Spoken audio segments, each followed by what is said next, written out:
Europe 1 présente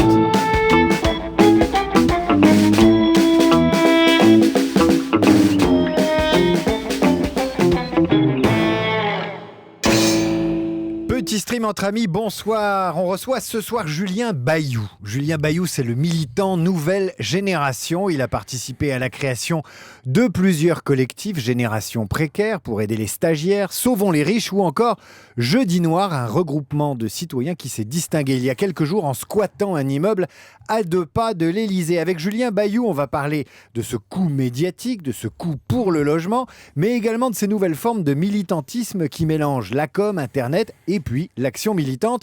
Enfin, on évoquera votre engagement, Julien Bayou, au sein de Europe Écologie. Je rappelle enfin le principe de petit stream entre amis. Nous sommes en streaming, vous tweetez, vous facebookez et je pose vos questions à l'invité avec moi pour interroger Julien Bayou, Natacha Kester-Séméon du site mémoirevive.tv et Jonathan Boucher-Petersen d'Europe 1 Soir. Julien Bayou, bonsoir. Bonsoir, merci pour l'invitation. Merci d'être avec nous, merci de vous être extrait de ce squat à 2 pas de l'Élysée. Racontez-nous un peu comment ça se passe et vous y restez jusqu'à quand ? Alors, comme d'habitude, on reste dans le bâtiment jusqu'à ce qu'il y ait des projets. C'est un bâtiment qui est vide depuis 2006-2007. Le propriétaire, c'est AXA et le siège est en face.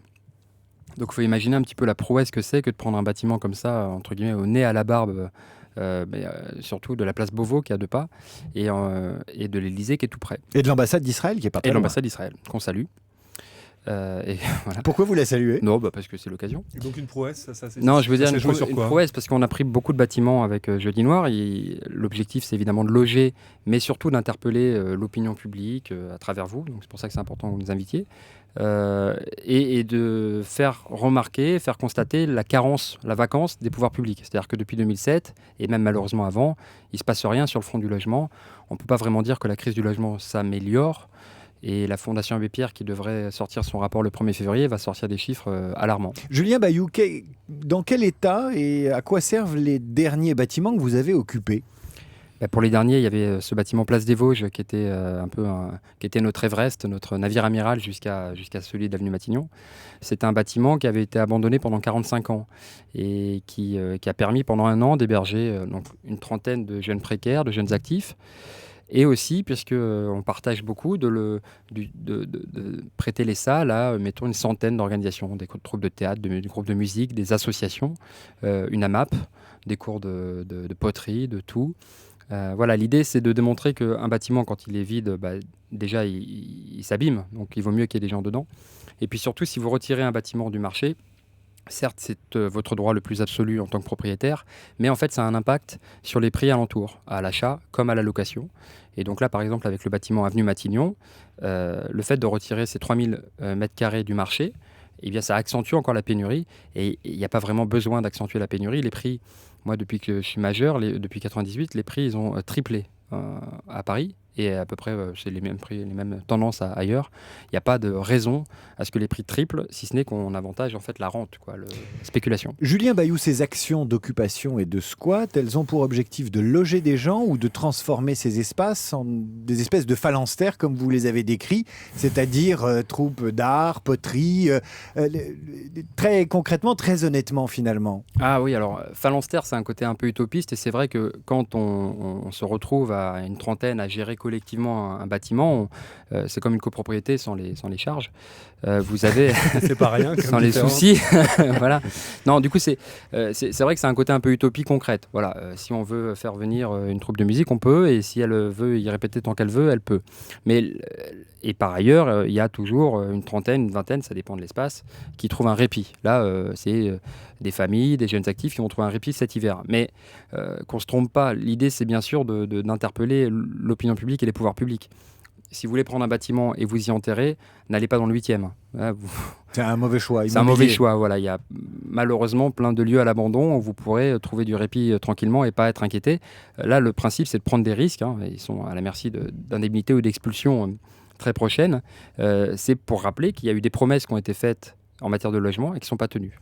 Jonathan. Sur le plan politique, évidemment, il y a beaucoup de responsables qui sont venus apporter leur soutien opportun et parfois utile, on l'a vu ces derniers jours. On se souvient des chouquettes de Benoît Hamon ou de Jean-Paul Huchon. Il y a eu certains élus qui ont permis de faire passer de la nourriture, d'autres des Eva vêtements. Joly qui était venue avec une galette des rois et un sac à dos rempli de nourriture. Parce qu'en fait, il faut savoir que la préfecture n'a pas le droit, mais bloque l'accès au bâtiment. Et donc, dans le week-end, vendredi, samedi, dimanche, il bloquait l'accès à la nourriture. Donc, c'est notre habitude que d'inviter le plus largement possible les responsables, en fait, en gros, les partis à se positionner sur la question du logement. Là, ça revêtait un caractère d'urgence parce qu'on n'avait pas le droit de faire rentrer de la nourriture. Là, vraiment, et vous sentez qu'ils viennent de plus en plus vite et de plus en plus volontiers? Est-ce qu'on a eu l'impression qu'avec d'autres réquisitions, il y avait eu un temps de latence assez fort, histoire de jauger la situation avant de savoir si c'était opportun pour eux de s'associer à des nouveaux types de militantisme? On a l'impression qu'aujourd'hui, non pas vous les siffler, mais dès qu'ils sont au courant, vous avez une petite bande d'élus tout à fait solidaires qui sont à votre dispo. Ça fonctionne comme ça? Oui, on s'est fait la réflexion il n'y a pas longtemps. On avait ce bâtiment rue de la Banque qu'on avait appelé le ministère de la crise du logement, qu'on avait pris avec 2 autres associations, dont le DAL. Et effectivement, pour obtenir des soutiens, notamment de la gauche de gouvernement, on avait un peu ramé, quoi. Voilà, c'était en 2007. Et encore une fois, nous, c'est pas tellement la réquisition qu'on met en avant, même si évidemment, de fait, c'est un bâtiment qu'on réquisitionne. Donc on propose la réquisition parmi les mesures, mais on en propose tout un autre volant, dont beaucoup de régulation. Et c'est vrai que cette fois-ci, en particulier, et Place des Vosges aussi, la gauche de gouvernement est même un peu plus loin à droite. Étienne Pinte est là, et Étienne Pinte est un député UMP intelligent, donc c'est pas un oxymore. Il était là à midi pour manger évidemment, pour déjeuner parce que c'est sympa, et puis pour discuter de plein de trucs très concrets, notamment les agences de notation qui notent favorablement d'avoir un patrimoine immobilier, et qu'en fait elles notent encore plus favorablement si dans ce patrimoine immobilier vous avez des biens vides, parce que c'est plus liquide et donc vous pouvez vous en séparer plus facilement. Vous voyez, c'est une espèce d'absurdité où en fait quand vous avez un gros patrimoine, si vous en gardez une partie vide, c'est de la bonne gestion pour les agences de notation. Voilà, donc c'est un peu technique, mais on peut discuter du fond avec des élus et c'est utile. Un tweet de Valentin qui nous dit: est-ce que vous ne pensez pas que les politiques qui vous aident le font pour se faire mousser sans adhésion aux idées? Valentin, tu as raison. Oui, c'est le risque. C'est évidemment le risque. Nous, on sera vigilants derrière. Là, par exemple, ils ne sont pas venus, ils viendront peut-être pas, mais côté Modem ou côté République Solidaire, enfin, en gros, Dominique de Villepin, on a lancé des invitations, évidemment. Il ne s'agit pas d'être sectaire. Ils ont dit, un peu compliqué de venir, mais on voudrait discuter. L'important, c'est que ça débouche effectivement sur le programme et puis que le logement soit porté. En gros, en décembre, on n'a pas parlé logement, on a parlé de la neige. En janvier-février l'année dernière, on a parlé de la burqa. Mais le problème, c'est très bien de parler de la burqa, de l'identité nationale, de la neige, c'est important. Le problème, c'est que les préoccupations des Français, c'est emploi, logement. Et il y a une politique du logement de gauche qui se dessine quand vous parlez avec Benoît Hamon, avec Jean-Paul Huchon? J'espère. Oui, il y avait Benoît Hamon et Jean-Paul Huchon. Jean-Paul Huchon, il est président de région, je suis conseiller régional, et on a voté en décembre le budget qui se cale sur les promesses qu'on a faites pendant la campagne. Ça, c'était pas gagné, donc c'est une belle victoire, c'est très bien. Il y a un truc qui se dessine, effectivement, de remettre la priorité sur le logement social. Ça, c'est la construction. Et puis de favoriser une régulation des loyers.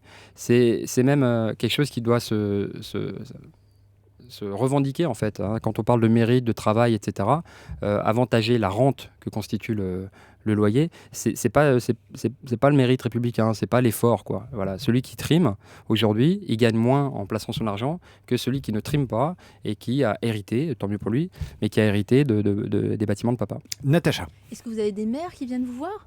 Il y a des maires, oui. Là, j'ai un peu troublé, là, mais il y a des maires, oui. On attend peut-être de la Noé. Parce que concrètement, Dominique Voynet a apporté son soutien. À quoi s'engagent en fait les politiques qui viennent vous voir, à part faire un peu de communication, effectivement? Et apporter des chouquettes. Oui. Et apporter des chouquettes. Bon, les chouquettes, c'est quand même moins grave que... C'est bon en plus. Oui, puis c'est moins grave que du Mediator.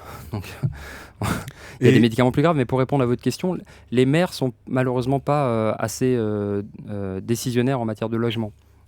On imaginerait que la réquisition, si elle était par exemple confiée au maire, ou le pouvoir d'augmenter plus facilement la taxe sur les logements vacants, de l'appliquer au bureau, et bien évidemment le maire, lui, il est plus sensible aux vœux de ses administrés que le préfet. Le préfet qui est très loin, et puis qui a qui s'en fout. Parce que justement, Aujourd'hui, s'en fout. Étienne Pinte, le député UMP, dit que dans une interview que finalement les préfets sont un peu timides parce que les maires sont timides à cause des administrés. Donc c'est pas un peu l'œuf et la poule? Oui, en fait, oui, il y a ce système qui fait que quand vous êtes maire, vous êtes élu par une population et que si vous rajoutez de la population, que ce soit en logement social ou autre, eh ben vous déstabilisez cet équilibre et quand l'équilibre il vous va bien, vous êtes un peu réticent. Hein, c'est toujours le système de pas dans mon jardin, quoi. Je veux bien une usine d'épuration, je veux bien des trucs de toxicos, mais pas chez moi. C'est valable aussi pour les maires. C'est pour ça qu'il faut faire respecter cette loi SRU, la loi qui impose 20% de logements sociaux. Et pour l'instant, les amendes ne sont pas... Neuilly ne payera pas d'amende cette année, par exemple. Alors qu'ils sont très loin de respecter le quota. Julien Bayou, tweet de Jali qui veut savoir où vous vivez. Alors, où vivez-vous en général et où vivez-vous en ce moment, en général? Moi, j'habite dans le 10e. Là. Je suis né alors, pour monsieur, là, je suis né à l'hôpital des 15-20, dans le 11e. Bon, on va pas faire toute votre vie. La maternelle, moi, on s'en passe. J'ai toujours vécu, sauf quand je suis parti étudier ailleurs, j'ai toujours vécu du côté de la place de la République. Donc, en général, dans le 10e, en ce moment, dans ce squat. Non, j'habite pas, je viens en soutien aux habitants. Non, je ne prendrai pas la place de quelqu'un qui est mal logé. Combien y a-t-il de squats en Île-de-France? Autre tweet de Jali. En fait, vous acceptez le terme de squat? Je préfère réquisition citoyenne. En fait, chacun son terme. Hein. Le milieu squat, parce qu'on va dire squat, c'est plus simple. Le milieu squat est extrêmement varié. Il y a une faune, entre guillemets, il y a des anards, il y a des artistes, il y a des mouvements politiques. Il y en a, comme nous, par exemple, qui utilisons cette réquisition pour porter des propositions qui dépassent le cadre de la réquisition. Donc, pour répondre, il me semble qu'il y avait plus d'une centaine de squats revendiqués à Paris, juste à Paris. Mais c'est sans compter les personnes qui se réfugient dans une chambre bonne abandonnée. APH nous dit, et en région, quelle est la situation? C'est vrai qu'on parle beaucoup de Paris, parce que la com et les médias sont concentrés à Paris. Vous avez des cousins et les interlocuteurs. Vous avez des cousins en région? Oui, il y a eu des mobilisations à Lyon, à Toulouse, à Strasbourg, un peu comme avec Génération Précaire. Ça avait beaucoup essaimé au plus fort du fait qu'on avait un interlocuteur en face. Et nous, on invite d'ailleurs tout le monde à se saisir, parce que ces formes d'action où on fait la fête et on dénonce et on propose, il n'y a pas de raison que ça se fasse qu'à Paris. En revanche, il y a, comme vous l'avez dit, il y a les interlocuteurs qui sont à Paris. Voilà, c'est-à-dire qu'à un moment, le préfet, qu'il soit à Paris ou à Brest, il dépend du ministère de l'Intérieur qui, lui, est à Paris. Et donc, c'est malheureux, mais c'est la construction de la France qui veut ça. Ça reste encore très centralisé. Et vous avez des contacts justement avec ce pouvoir centralisé, parisien et décisionnaire. On sait qu'avec Benoît Apparu, vous avez régulièrement des relations sur le plan médiatique avec des happenings ou des prises à partie dans différents salons professionnels. C'est quoi le type de relation que vous avez avec cet élu qui se revendique comme moderne, pragmatique, les mains dans le cambouis? Ça fait une différence avec d'autres ou pas? Non, enfin en tout cas pas pour Benoît Apparu. On a pu rencontrer, depuis qu'on s'est créé en 2006, on a pu rencontrer Borloo, mais qui nous disait être sur le départ et qui nous disait d'ailleurs en 2006 je ne serai pas dans le prochain gouvernement. On avait rencontré Boutin et depuis il y a Apparu promet beaucoup, fait diversion et gagne du temps. Voilà. Il y en a un qui a été actif, vous dites, par exemple, je sais pas, Madame Boutin, par exemple, on sait qu'elle est sensible à des questions sociales de façon assez large. Est-ce que là-dessus, il y a eu une droite atypique à vos yeux ou vous les mettez tous dans le même sac? Ils promettent, mais ils font rien? Moi, par principe, je mets personne dans le même sac. Mais je crois que députée UMP, Christine Boutin, elle a porté le droit au logement opposable. Quand elle s'est retrouvée ministre, elle n'a pas porté plus loin. Voilà, c'est pareil pour Valérie Pécresse, députée UMP, elle portait la question des stages, elle voulait encadrer les stages. Devenue ministre de l'enseignement supérieur, depuis 3 ans, elle est amnésique. Voilà. Question de Natacha, mais avant. Juste pour terminer, c'est pas forcément de la faute de ces bonhommes-là. C'est par contre, il y a des arbitrages qui se font plus haut et il est hors de question de favoriser les jeunes dans l'entreprise ou leur appliquer le droit du travail, comme il est hors de question de geler les loyers, comme l'avait pourtant promis Benoît Apparu. Un tweet de Gecko Hopman, Twitter. Où iront les locataires une fois qu'AXA va les virer au printemps? Alors, ce n'est pas des locataires, c'est des occupants sans droit ni titre. Ils sont résidents jusqu'à ce que le juge en ait décidé autrement. Donc la décision de justice, elle va intervenir, on ne sait pas quand, peut-être très vite, c'est possible très vite. Et en plus, il faut savoir qu'ils ne sont pas concernés par la trêve hivernale. Donc voilà, si vous prenez un bâtiment demain soir, sachez-le, la trêve hivernale ne vous concerne pas. Où est-ce qu'ils iront?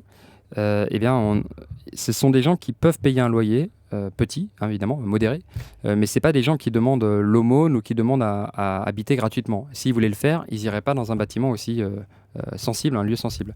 Donc c'est des gens qui sont éligibles au logement social étudiant, les chambres de Crous, ou qui, s'ils n'avaient pas 25 ans, pourraient avoir un logement social, mais comme il faut 5 ans d'attente, on devient vieux avant d'être en logement social. Natacha. Est-ce qu'il y a des communes qui sont un peu exemplaires en France où eux, ils respectent plus les quotas et ils seraient un modèle pour nous?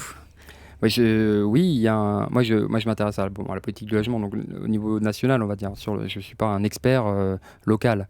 Mais Étienne Pinte, encore une exception, a réussi, d'après ce que j'ai compris, d'après ce qu'on m'a dit. Étienne Pinte, qui était député maire UMP de Versailles, et je crois qu'il est plus que député maintenant, plus que entre guillemets, donc c'est bien, il cumule plus.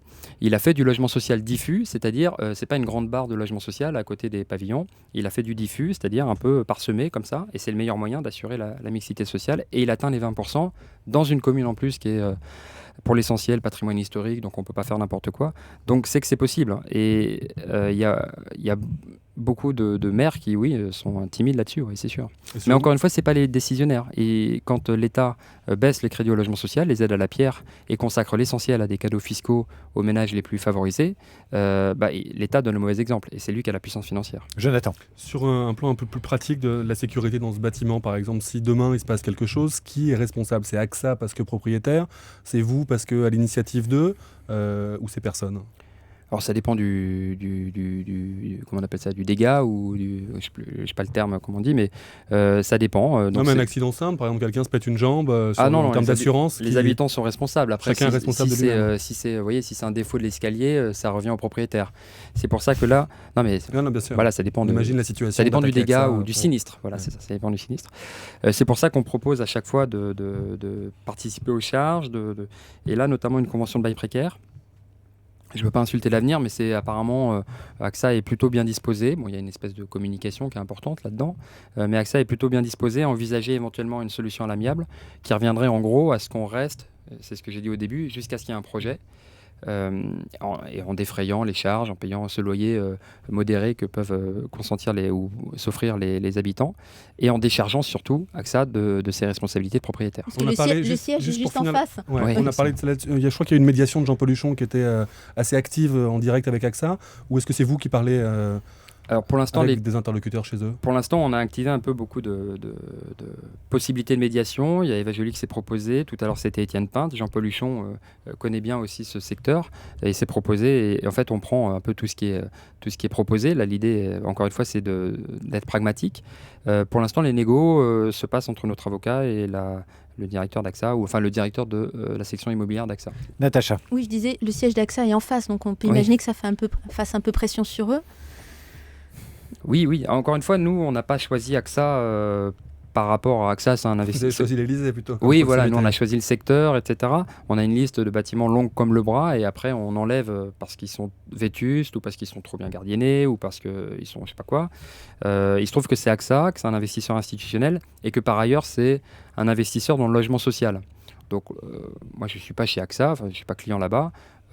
C'est une négligence d'avoir un bâtiment vide, mais encore une fois, c'est vraiment par rapport aux promesses de Benoît Paru. Et puis vous avez cette phrase là de Nicolas Sarkozy: je veux, si je suis élu, que d'ici 2 ans, plus personne ne dorme à la rue. Vous la connaissez par cœur? Oui, parce que si on n'est pas choqué, c'est une atteinte à la dignité humaine. Ça, c'était Charleville-Mézières en novembre 2006, décembre 2006. Vous connaissez sa campagne aussi bien qu'un militant UMP?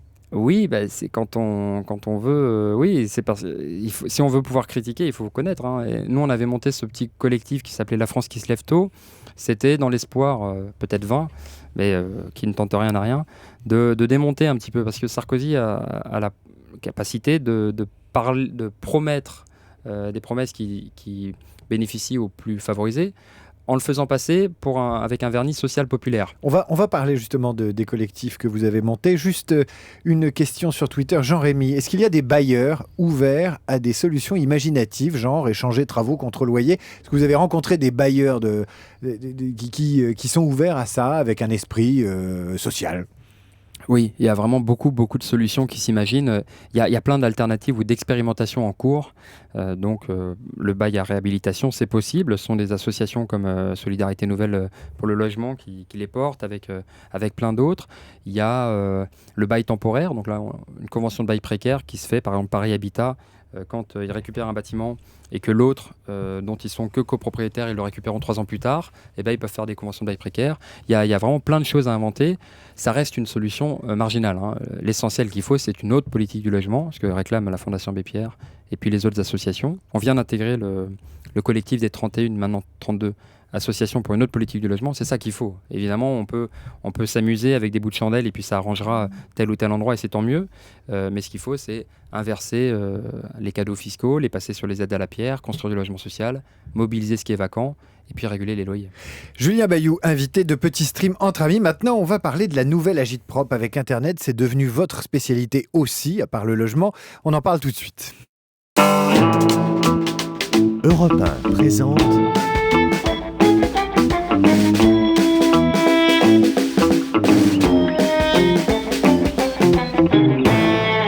Nous sommes avec Julien Bayou, membre du collectif Jeudi Noir. Julien Bayou, vous en êtes à combien de collectifs? Parce qu'il y a Sauvons les riches, il y a Génération précaire, vous en avez cité un... La France qui se lève tôt, la France qui se lève tôt au sujet de Sarkozy. Vous êtes un peu le tournevis cruciforme ou le couteau suisse. Le couteau suisse, oui, c'est exactement ça. Du militantisme Le couteau 2.0. suisse avec un ADN très branché logement, mais parlez-nous de ça, en fait, de cet itinéraire qui conduit à finalement monter un collectif par cause. Oui, alors ça, je vais en parler avec la précision nécessaire que, comme c'est des collectifs, on est plusieurs. Donc là, ce soir, il n'y a que moi qui en parle. Et on est plusieurs à fonder un petit peu cette espèce de noyau. On ne vous a pas invité à plusieurs parce qu'on avait peur que vous squattiez le Coluche. C'est important pour les copains et puis c'est important pour ceux qui... Enfin, c'est pas une personne en avant, c'est un collectif, quoi. C'est voilà, comme son nom l'indique. Et donc, on est une espèce de galaxie qui se satisfait pas de la situation actuelle, c'est rien de le dire, et qui puis décide de se mobiliser pour que ça change. Et donc ça a démarré véritablement... moi j'étais bénévole ou militant d'associations sur le commerce équitable, sur la finance solidaire, donc ça c'est à l'international. Et puis avec la création de Génération précaire, on s'est attaqué au dur, au social en France, et donc aux interlocuteurs bien de chez nous, là, les ministres, qui faisaient rien. Et si on s'est créé, c'est parce que les partis ou les syndicats, à l'époque, ne s'étaient pas emparés du sujet. Évidemment, s'il y a Amnesty, vous n'allez pas créer votre... Qu'est-ce qui vous distingue des autres associations? Le DAL aussi est médiatiquement très connu, très actif. Qu'est-ce qui vous distingue? Qu'est-ce qui fait qu'il y a... vous incarnez avec vos amis, vos collègues, les autres militants, une nouvelle génération justement de militants par rapport à ce qu'on pouvait connaître dans les syndicats, chez les alternatifs. Qu'est-ce qui vous distingue? Vous êtes un peu les héritiers de Greenpeace pour situer dans le côté happening, dans le côté... c'est beaucoup d'honneur. Sur la méthode, nous, disons, oui, Greenpeace, c'est juste génial.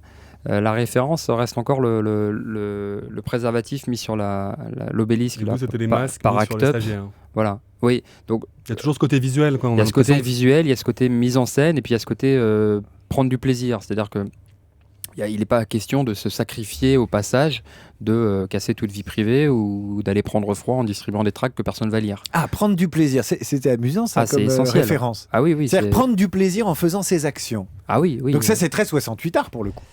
Et ouais, et très, je sais pas, les années folles ou des trucs comme ça. Ouais, enfin, ça semble naturel. C'est-à-dire que le côté militant, on cherche. D'ailleurs, je fais un appel aux copains là, ceux qui sont sur Twitter et Facebook aussi. Si vous voulez nous rendre un gros service, trouvez un mot, parce que militant, ça fait militaire, engagé, ça fait un peu religion, quoi. On rentre en voilà, et c'est pas ça du tout. L'idée, c'est qu'on puisse se mobiliser sur une cause parce qu'on y a un intérêt, le logement, parce qu'on en galère. Indigné un peu, quoi. Notre réalisateur Thomas Caillé, qui est en régie, propose Résistant. C'est trop résistant? C'est pas assez plaisir? Résistant, le problème, c'est qu'il y a eu des vrais résistants qui ont pris des risques mortels, Stéphane Hessel ou d'autres.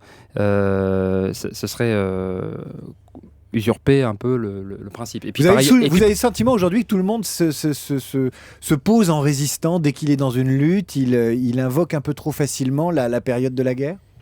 Oui, il faut faire attention. En plus, ce résistant, il y a une double dimension. Il y a le petit R de résistance, c'est-à-dire résister à l'oppression. Et puis, pour moi, il y a le grand R, c'est-à-dire toute la proposition, parce que le gouvernement provisoire de la République française a établi, et c'est important, les bases c'est une civilisation carrément, avec la protection sociale, le droit des femmes, etc. Ça, pour moi, c'est le grand R.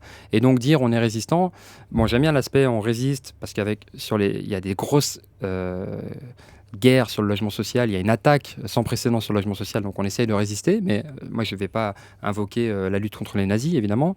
Et puis il y a le grand R de résister, et ça c'est proposé. Et donc dans l'optique de 2012, on propose. Mais encore une fois, mélangeons pas la résistance et nous, quoi, c'est sûr. Natacha. Donc si je comprends bien, votre démarche mélange à la fois la communication et en même temps l'action politique. Vous-même, je crois que vous êtes gérant d'une agence de communication, c'est ce qui est marqué sur votre blog. Ouais, je l'étais, alors il faut que je mette à jour, merci. Oui. Je l'étais jusqu'à ce que j'ai été élu. C'était une agence de communication qu'on avait créée avec un copain pour être un peu maître de notre agenda et donc pouvoir militer à loisir. Donc en gros, on ne faisait pas beaucoup de contrats, quoi. On vivotait, mais ça nous permettait d'être mobilisés. Et depuis que je suis élu, on a décidé de mettre la clé sous la porte parce que... Voilà. C'est comme ça, parce que... Allez, Jonathan. Parce que voilà, c'est compliqué d'avoir moi, si je suis prestataire, pour les clients, c'est compliqué d'avoir un élu pour prestataire. Et puis, avec ses indemnités... Vous savez qu'il y en a qui s'en arrangent beaucoup, plus simplement. Oui, mais il se trouve qu'en plus, on les dénonce. La jeune génération ne va pas reproduire les tares des aînés. Pour être Jonathan. 100% cohérent, je vis de mes indemnités qui se montent à 2200 €, puis j'enfile 300 à Europe Écologie. Et avec 1900 €, pour l'instant, j'arrive à me concentrer beaucoup sur le militantisme. C'est un choix, voilà. Juste pour revenir, vous revendiquez la dimension festive et l'obligation de prendre du plaisir pour...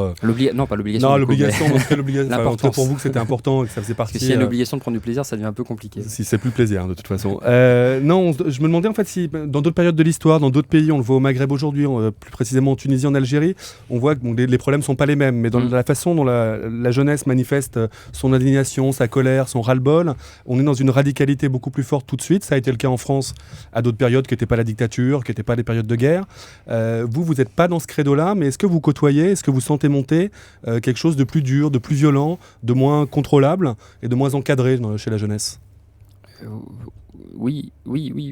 Après, nous, on n'est pas encadrés, mais on canalise. Non, mais nous, vous êtes cadre ou responsable d'une assoce.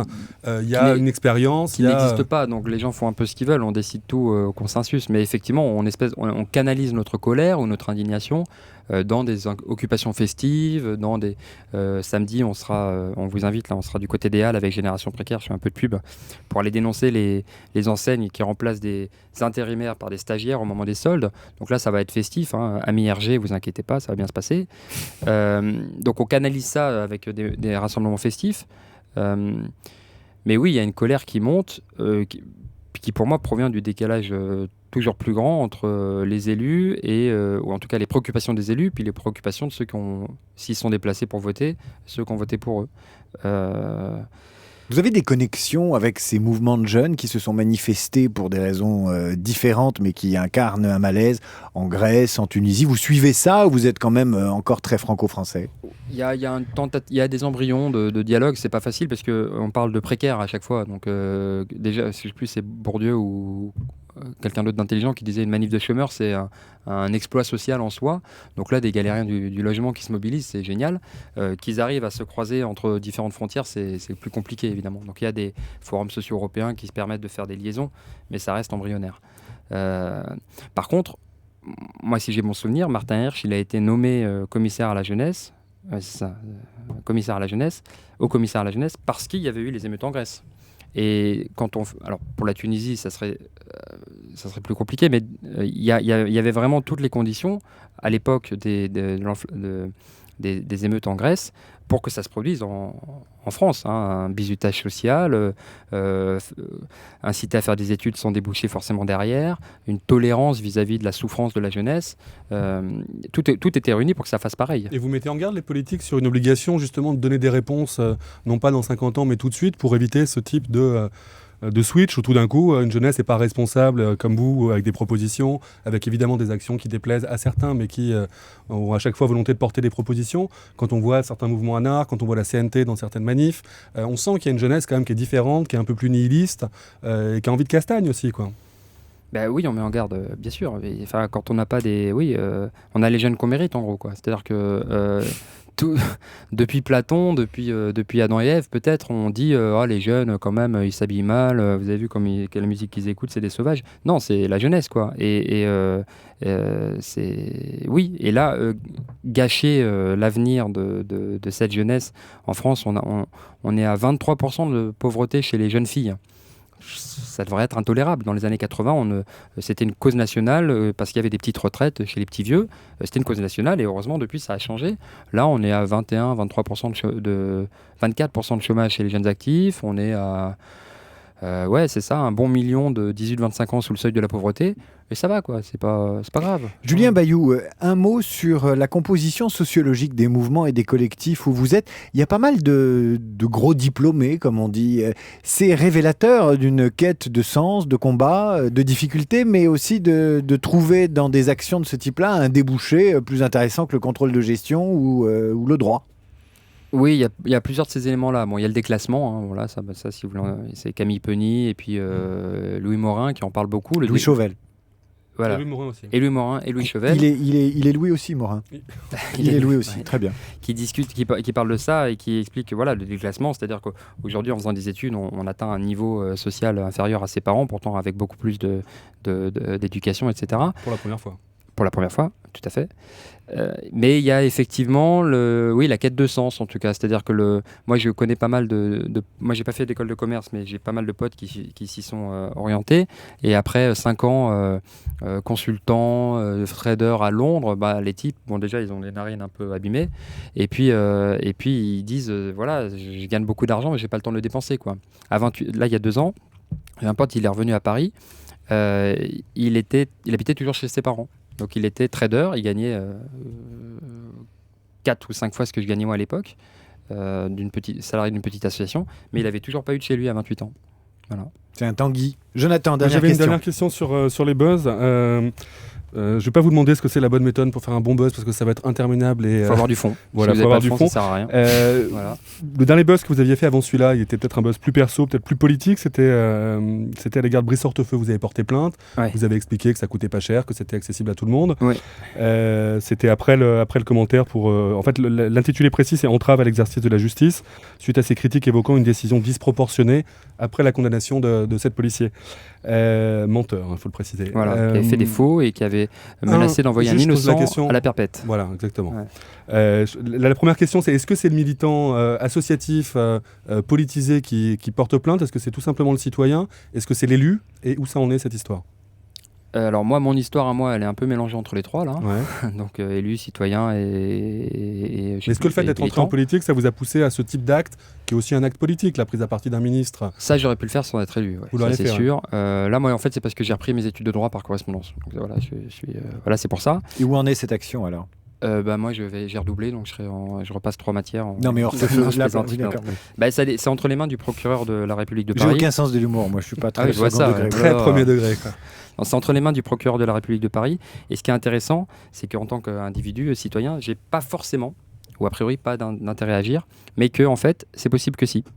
Et il y a une vingtaine d'autres personnes à qui je dis bonjour parce que je les connais pas, qui ont porté plainte sur les mêmes motifs que moi, à Aix, à Brest, un peu partout. Et donc il y a différents procureurs qui sont saisis, qui doivent motiver leur refus, parce que comme ils sont un peu aux ordres de l'exécutif, c'est compliqué pour eux de le déférer, enfin je ne maîtrise pas tous les termes, mais de l'attaquer. Et donc on va voir s'ils refusent pour les mêmes motifs. Là, ça va être drôle. Et puis par ailleurs, là pour le coup, il faut un vrai avocat, quelqu'un qui s'y connaît vraiment. On va essayer d'aller en cour de justice de la République, ou en tout cas auprès de la Cour de cassation, parce que c'est un communiqué de presse qui a été élaboré dans le cadre des fonctions, puisque c'était sur le site du ministère. Donc c'est Brice Hortefeux qui s'est exprimé dans le cadre de ses fonctions. Et donc là, c'est une juridiction d'exception. Donc on va voir comment ça fait, avec des débouchés. Peut-être ça sera la 3e condamnation de Brice Hortefeux. Ni la première ni la deuxième, qui sont pourtant assez graves, n'ont été suffisantes pour le faire démissionner. Dans je ne sais pas combien de pays du monde, à la première condamnation, le ministre s'en va, par respect pour les citoyens. Là, c'est pas le cas. Voilà. Ouais, mais c'est Brice Hortefeux. Et ça coûte 6 €. Natacha, on passe à la partie 3 après. Au-delà du buzz, concrètement, comment on peut faire pour agir sur la question de la crise de l'immobilier et du logement? Parce qu'il y a eu aussi les enfants de Don Quichotte, il y a aussi un certain nombre d'associations historiques, je pense à la fondation de l'Abbé Pierre, Emmaüs, et j'en passe. Qu'est-ce qu'on peut faire en fait? Ah, super, on parle un peu de fond alors. On l'a fait en première partie, on a, Non, mais passé voilà, toute la première partie pour parler. Non, mais c'est ça. Nous encore une fois, le principe, c'est que ces actions, donc si on en est réduit c'est pas aux associations de réquisitionner des bâtiments, c'est pas aux citoyens de réquisitionner, c'est à l'État de s'en prendre à la crise du logement, pas aux mal logés. Donc la réquisition est une solution, enfin une des solutions. C'est pas l'expropriation, c'est si vous avez un bâtiment vide, la préfecture dit écoutez, on va mettre des gens dedans et vous allez percevoir une indemnité. Donc en gros, c'est contraindre quelqu'un à recevoir un loyer. Bon, je m'étends pas plus que ça, c'est possible. Et il y a beaucoup de logements vacants et de bureaux vacants. Allez, on va parler d'une autre de vos... Ah non, pour parler du fond. on en a parlé. Il y a toute la régulation du loyer et puis surtout, en fait, on le sait pas, mais on consacre énormément d'argent. C'est plus de 35 milliards d'euros qui sont consacrés au logement et sur des aides à la personne. Et comme on est dans un marché de pénurie, si vous aidez les gens à payer, que ce soit à l'achat ou à la location, vous les aidez à payer plus cher. Et donc, ce qu'il faut, c'est passer des aides à la personne aux aides à la pierre, c'est-à-dire construire du neuf, du accessible et puis du bien situé. Parce qu'à 20 km de Limoges, ça ne sert pas forcément à grand-chose. Mais évidemment, en Ile-de-France, c'est décisif. Voilà. C'est bon? David, c'est quand tu veux. C'est bon? On peut y aller? On peut continuer? Ça embête le fond tout le temps. On va parler d'une autre de vos casquettes, votre mandat de conseiller régional. Europe Écologie, mandat que vous exercez en Ile-de-France. Donc on va parler de politique dans un instant. Europe 1 présente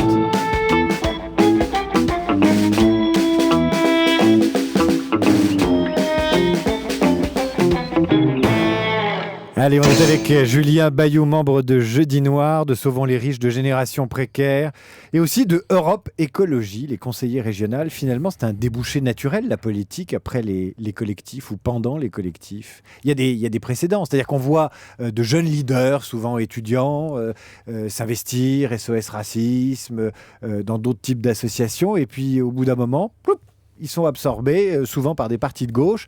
Vous allez continuer à faire conseiller régional, membre d'un collectif. On n'a toujours pas trouvé le mot d'ailleurs. Quelqu'un a proposé ouvrier, mais je ne suis pas sûr que ça convienne. Le ouvrier, c'est pas con. Encore une fois, c'est un collectif. Donc là, moi, vous m'avez devant vous, et je suis élu, mais je suis une exception. Et on est deux, en fait. Il y a aussi Karim Adeli qui est eurodéputé, donc c'est un grade méga. Augustin Legrand différemment, c'est... Oui, voilà. Ouais. Voilà, c'est ça. Ça commence quand même à faire un certain nombre de précédents qui, non pas sont contestables, mais posent question sur est-ce que c'est naturel. Mais qui restent des exceptions par rapport à tous ceux qui se mobilisent. Harlem Désir a été un modèle en même temps. Si on doit résumer la crise du logement pour 90% des Français, c'est vous. Non, mais je vais répondre à la question. C'était juste pour dire qu'on reste quand même des exceptions par rapport à ceux qui se mobilisent. Il y en a, pour l'essentiel, ceux qui composent Jeudi Noir ou Génération Précaire n'ont pas de carte. Ils choisissent parce que par défiance ou parce qu'ils n'ont pas trouvé le parti qui leur va bien. Donc la suite de la question, c'est est-ce que c'est un débouché naturel? Les militants de l'UNEF, que ce soit Bruno Julliard, que ce soit un certain nombre de responsables d'SOS, type Julien Drey, Malek Bouti, il y en a des tripotés à gauche. On a l'impression que l'école de formation, c'était le syndicat étudiant ou l'ASSO, et que très naturellement, parce que dans la vie on évolue, on a un parcours, et on se retrouve en politique. Est-ce que vous vous retrouvez dans ces parcours-là et qu'est-ce que ça vous a apporté de passer de l'autre côté, quoi? Moi, en fait, c'est pas vraiment très calculé. Il y a 5 ans, quand on a démarré Génération Précaire, j'aurais pas pu vous dire que j'allais être conseiller régional, surtout que conseiller régional d'Europe Écologie, alors qu'Europe Écologie n'existait pas. Non, maintenant vous l'êtes, vous savez pourquoi vous l'êtes. Et oui, je sais, voilà, c'est parce que c'est Europe Écologie. Je serais pas allé... déjà, j'aurais pas été pris ou élu ou sélectionné parce que c'est une élection de liste. Donc c'est quand même un peu différent du type qui va être élu sur son nom. Là, j'ai été sur une élection de liste. Oui, ça dépend beaucoup d'Europe Écologie. Voilà, donc pourquoi Europe Écologie alors? Pourquoi pas le PS? Pourquoi pas le PC ou le Parti de gauche?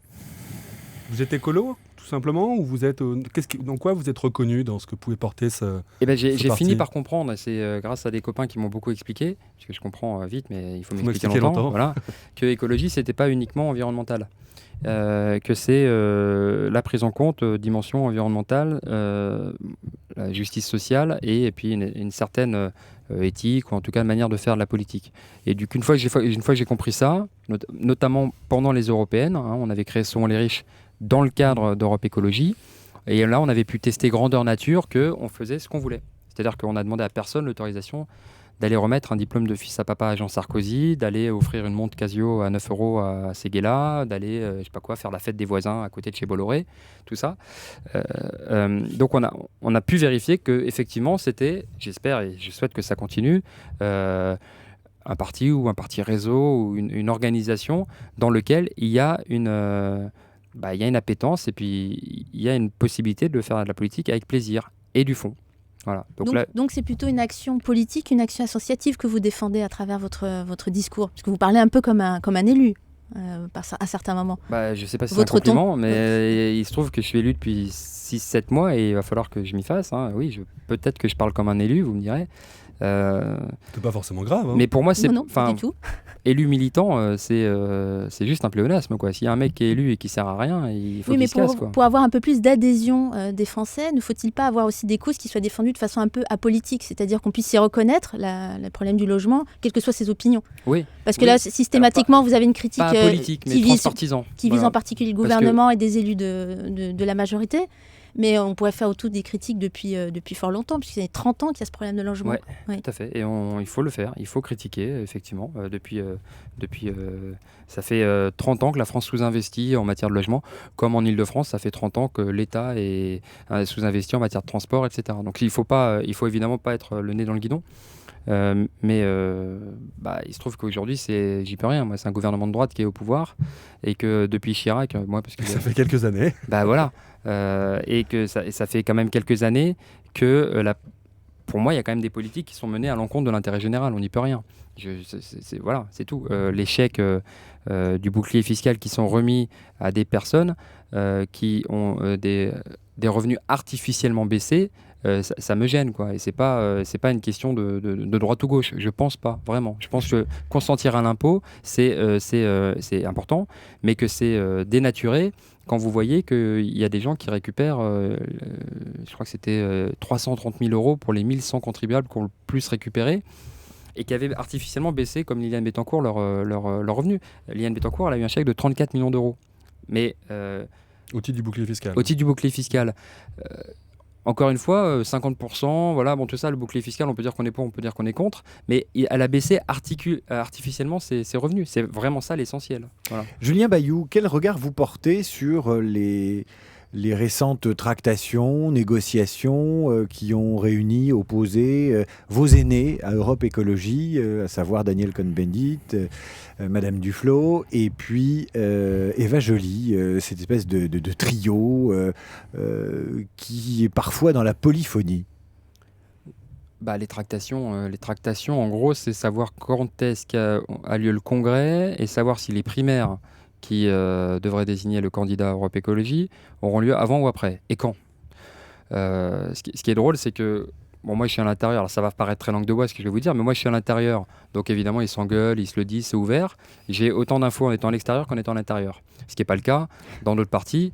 Moi je ne veux pas parler du PS parce qu'on ne tire pas sur l'ambulance, mais à l'UMP, vous n'entendez qu'une seule voix, et pourtant c'est la guerre là-bas, c'est la guerre. Hein. Ils avaient dit qu'ils auraient des primaires, et puis il n'y en a plus, changement d'avis. Ceux qui ont adhéré, j'imagine, parce qu'ils voulaient choisir le la guerre président. Copé-Bertrand, c'est quand même quelque chose qu'on traite de façon quasi quotidienne. Le remaniement avec les déçus et les engueulades, c'est des choses qu'on traite de façon quasi quotidienne. C'est normal, vous avez l'impression que ce soit plus transparent chez vous parce que c'est chez vous. Mais il se trouve que le PS n'est pas spécialement épargné quand on décrit les guerres internes. Enfin, nous, d'un point de vue purement extérieur, je vous assure qu'on en sait autant sur chez vous que chez les autres. Hein. D'accord. Et alors du coup, ma réponse est fausse. Non, mais voilà. Moi, vraiment, qu'ils s'engueulent, c'est pas très grave, quoi. Enfin, c'est bien. Mais il faut qu'ils se préparent aussi. Non, mais vous voyez, qu'ils s'engueulent sur la date de la primaire, pour moi, ça a des incidences. Ça, c'est le principal point commun avec le PS, quoi. Ouais, de s'embrouiller sur des histoires de calendrier. Pour moi, c'est important parce que voilà, le candidat, il aura plus ou moins de temps avant ou après pour se faire connaître, les différents candidats aux primaires, et puis celui qui sera désigné, il aura plus ou moins de temps pour faire une campagne de long cours, etc. C'est important, mais tant qu'on n'est pas en désaccord sur le fond, c'est-à-dire justice sociale, éthique, non-cumul des mandats, enfin tous ces éléments-là, ils ne s'engueulent pas là-dessus. Là, vous vous mariez un peu sur le dos du PS, c'est le jeu. En même temps, on se voit que de tradition, les Verts, Europe Écologie, l'allié traditionnel, il se situe quand même plutôt du côté du PS qu'à gauche de la gauche. En même temps, on vous entend, on a quand même plutôt l'impression d'entendre quelqu'un qui est proche du front de gauche que de la rue de Solferino. Vous allez me dire que je suis Europe Écologie, on a compris. Voilà. Non, mais si des alliances devaient se nouer, ce qui est quand même le principe d'une élection à 2 tours, vous les voyez plutôt à gauche de vous, chez Jean-Luc Mélenchon, ou à côté de vous, côté PS, Martine Aubry? Déjà, moi, je me suis pas moqué du PS. Je disais qu'ils avaient les mêmes débats. C'est oui, bien sûr. Voilà. Par ailleurs, Mais sur le fond, j'ai votre été élu sensibilité, sur la liste au deuxième tour, du coup, sur Avec la liste Huchon. avec Huchon et avec le Front de gauche. Pour moi, il faut une alternance de gauche et de vraie gauche, et que ça soit, je compte beaucoup sur le candidat ou la candidate Europe Écologie pour faire en sorte que ça soit vraiment de gauche. Lequel? Non, mais là, vous répondez pas, parce que la vraie gauche, la fausse gauche, elle est où alors? Dans ces cas-là, on va dire les choses plus clairement. Est-ce Alors, que la fausse gauche, c'est le PS et la vraie gauche, c'est le Front de gauche? Ou est-ce que tout ça, c'est la gauche et vous êtes prêt à travailler avec tout le monde? J'avoue Ça, c'est une vraie réponse J'avoue que d'élu, je suis hein. pas prêt à répondre à ces trucs-là. Vous avez un candidat pour Europe Écologie, pour la présidentielle? Vous avez une envie? Vous voyez quelqu'un? Oui, moi pour l'instant, je vois Eva Joly. Ouais. Le peu que j'ai vu, le peu que je la connais, elle m'a fait quelque chose. Elle m'a fait vibrer, elle m'a côté aspect sincérité et puis capacité à porter des trucs avec droiture. Voilà, bon, ça c'est une réponse. Vous C'est avez ce pas qui peur fait sa que- différence. Vous n'avez pas peur que les électeurs soient déçus depuis les nouvelles bisbilles qu'il y a à Europe et l'écologie, le fait que Dany Cohn-Bendit dénonçait que les Verts reproduisaient le même schéma dans Europe Écologie et le succès des européennes? Est-ce qu'il ne risque pas d'avoir une déception en 2012? Il y a une difficulté à lire, oui. Moi même j'y comprends rien. À ces trucs-là, il y a une difficulté de lisibilité, de déception. Bon, peut-être, je sais pas. Mais une fois qu'il y a des primaires et un candidat désigné, j'espère en toute logique que ça soit assez simplifié, quoi. Et ça vous intéresse, toute cette tambouille politique? On a l'impression que ça prend beaucoup d'énergie et que c'est quand même pas passionnant sur le fond. Vous le dites, on le constate. Votre entrée en politique, c'est plutôt un constat positif ou un constat négatif? Je crois qu'il faut qu'on finisse là-dessus. Sinon on va se faire engueuler. Moi je suis assez heureux. Claire. J'espère que ça continue, puisque là mes parcours politiques, c'est pas du tout ces bisbilles avec les différents têtes de file ou je sais pas quoi. C'est le mandat au conseil régional et évidemment le logement. Et sur la question du logement, je suis très heureux qu'on tienne notre engagement de campagne, c'est-à-dire consacrer 1 milliard d'euros à la mandature. Du coup, la région met le paquet cette année et continuera après. Et du coup, la région est le premier financeur sur les aides à la pierre, ce dont je vous parlais tout à l'heure, qui est essentiel pour construire et desserrer un peu les taux de la pénurie. Donc du coup, moi pour l'instant, je suis assez tranquille. Pour l'instant, les promesses sont tenues. Julien Bayou, on va terminer avec une question venue de Twitter. The New Deals nous demande quelles sont vos ambitions. Je vais l'aider à formaliser sa question. Vous vous voyez où dans 10 ans? Déjà, des grands hommes. Si New Deals, là, il sait où il est dans 10 ans, chapeau. Moi, il y a 10 ans, j'étais... Dans 10 ans. Ouais, mais moi, il y a 10 ans, j'étais encore étudiant. Je savais pas que je serais ici. Voilà, donc je sais pas du tout, vraiment, aucune idée. Eh ben voilà une réponse. Petit stream entre amis, c'est fini pour aujourd'hui. Merci à vous, Julien Bayou, d'avoir été spontané et pas langue de bois pour un sou. J'espère. Vous retournez dans le squat. Merci à Natacha La réquisition Kester. citoyenne. Oui, la réquisition citoyenne. La réquisition citoyenne. Merci à Natacha Kester-Séméon de mémoirevive.tv d'avoir été avec nous. Merci à Jonathan Boucher-Petersen d'Europe 1 Soir. Si vous avez loupé le streaming avec Julien Bayou, vous le retrouvez sur europe1.fr, Dailymotion et YouTube dans son intégralité et pas coupé en 3 morceaux si vous voulez vous la faire longue. À la semaine prochaine. Merci.